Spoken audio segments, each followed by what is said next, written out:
De retour, de retour. Alors, j'en étais où?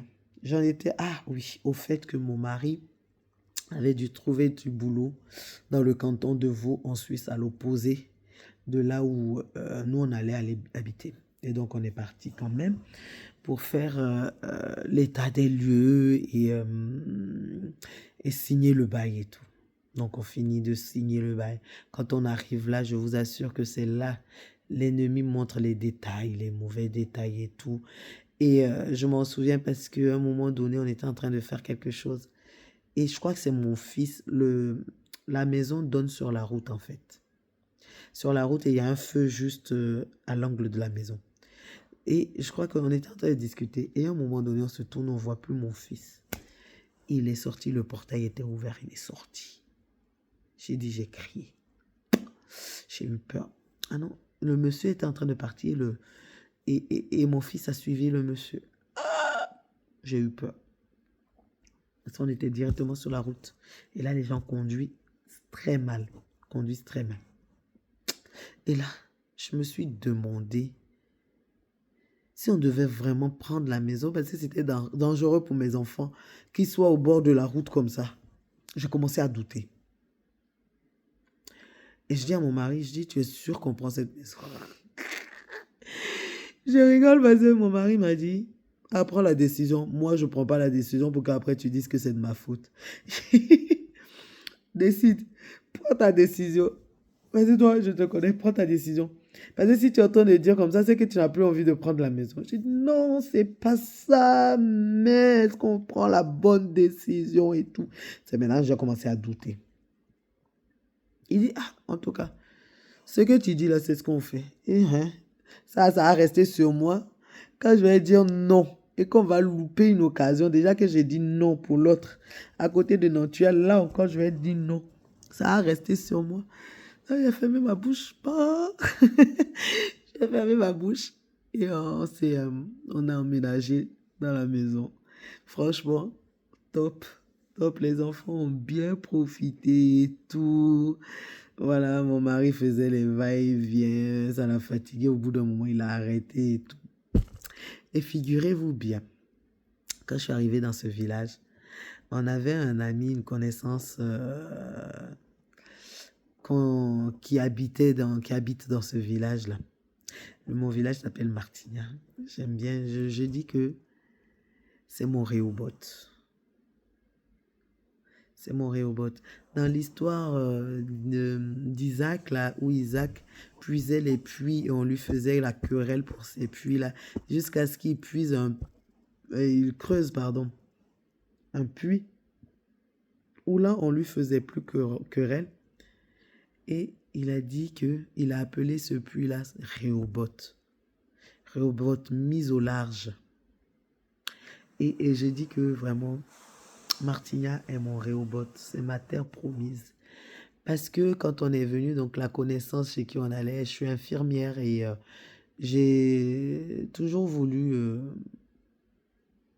trois choses dans ma carrière professionnelle, c'est-à-dire faire de l'humanitaire, être aux urgences et faire du libéral, infirmière libérale. Voilà les trois choses que je voulais faire en entrant à l'école d'infirmière, faire de l'humanitaire, libéral et urgence.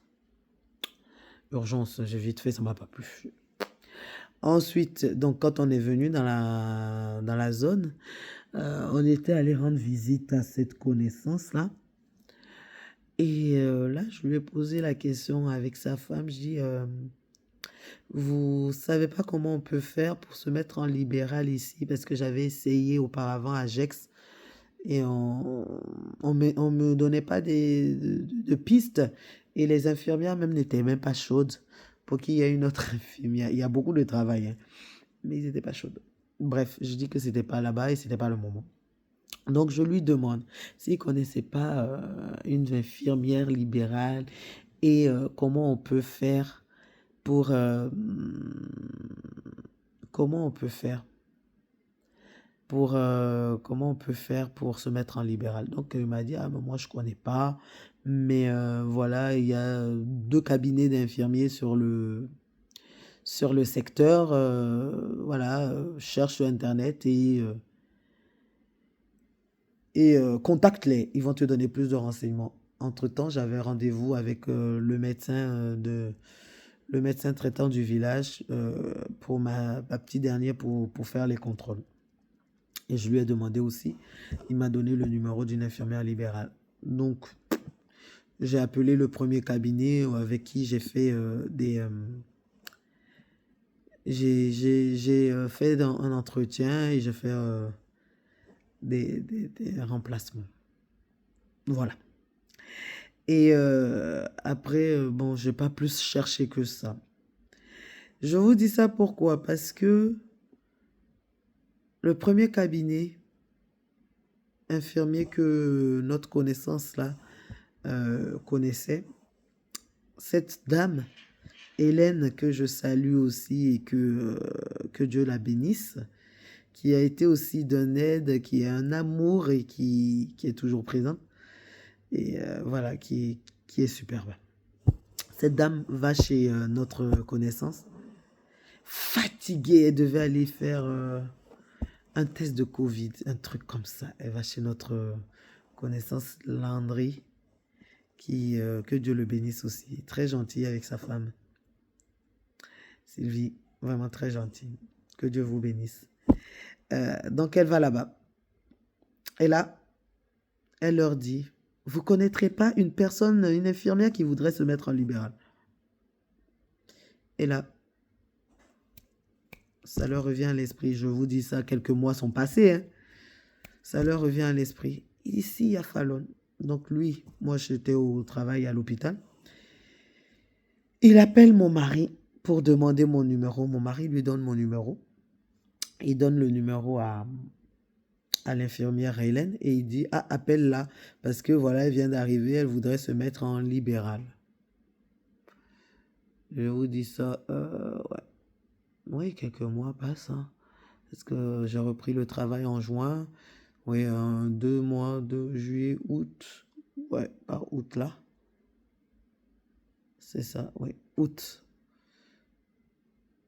Voilà, août. Voilà, elle a pris mon numéro, c'était en août. Elle a pris mon numéro. Et là, devinez la suite. À tout de suite.